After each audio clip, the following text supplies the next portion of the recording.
Patty T likes the buttercut. I like the buttercut. And the major champion, UCLA Bruin, joins us now. Patty, so being on TV is nothing new for you as a major champ. But what was it like being on TV in this format? You're taping segments and chit-chat with Bones.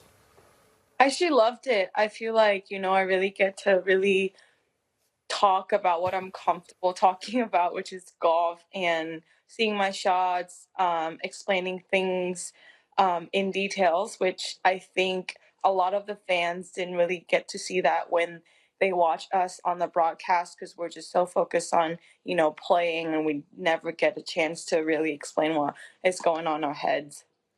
Paddy, the statistics would suggest you're pretty much in control of your game at either end of the hole. You're second on tour in putting, and you're one of the longest hitters out there, 11th in driving distance on the tour. What, in your mind, has most improved in your game, and what are you actually still working on?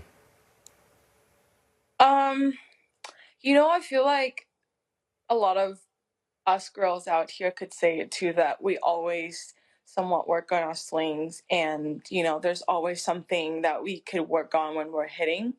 But I would say I think my iron shots has improved a lot since last year, and so as like more shots on the course and just working ball left to right, right to left, flighting it, control, and just overall I feel like when you are comfortable with your longer game, you don't really feel the need to hit it close, and then it's just give your sense of security to be on the putting green and putt freely.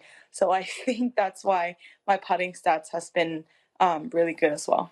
Patty T, you are the elite of the elite, one of the best golfers on the planet. What are the challenges of explaining this crazy game to the 15, 20 handicapper at home who's looking for that magic bullet to kind of solve the unsolvable game of golf?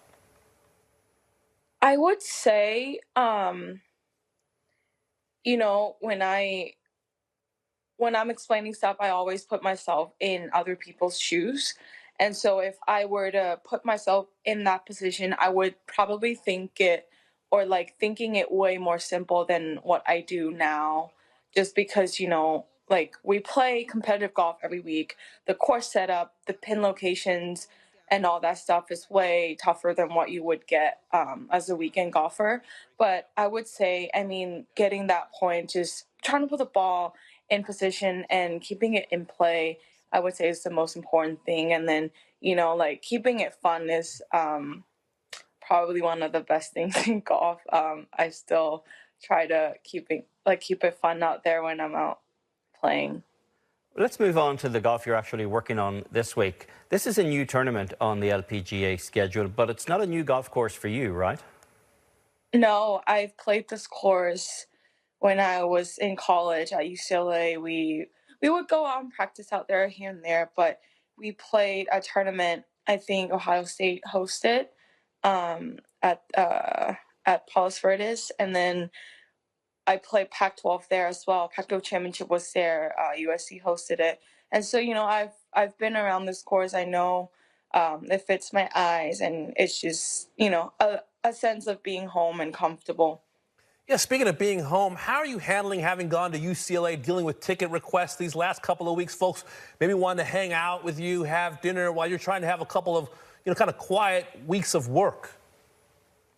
Actually, it's been on a really good side because, when you're out on the golf course, don't get me wrong, but you see the same faces every week. And so sometimes it's really nice to just take a break from all that and then see other people, see other friends that you haven't seen in a while. And I think that really just helped my spirit of the week, just really get it going and just be, positive in general. All right, I want to finish where we started with this playing lesson, 7 p.m. tonight on Golf Channel. Sometimes crazy things happen during playing lessons. Someone holes out a shot, or maybe you actually discover something as you're explaining it that helps your own game, or the host keeps tripping over his or her words and has to redo a take 10 times. What's the craziest thing that happened with you and Bones? I would say the craziest thing was I think I just got out of my break and off season, and then they asked me to do it with new equipment and everything. And that particular day was like a really cold day in Orlando. And so everything just adds on top of it. And I having like to hit probably 5 shots to get the one that they want to broadcast it. So just keeping it real here, guys. I did not take one take to hit those shots. Oh, even the pros struggle sometimes. There's Who hope knew? for the rest of There's us, hope Damon. for the 20 handicappers as well. Patty T, thanks for your time. Best of luck this week in Palos Verdes. Hope to speak to you soon. Thank you. Thanks for having me, guys.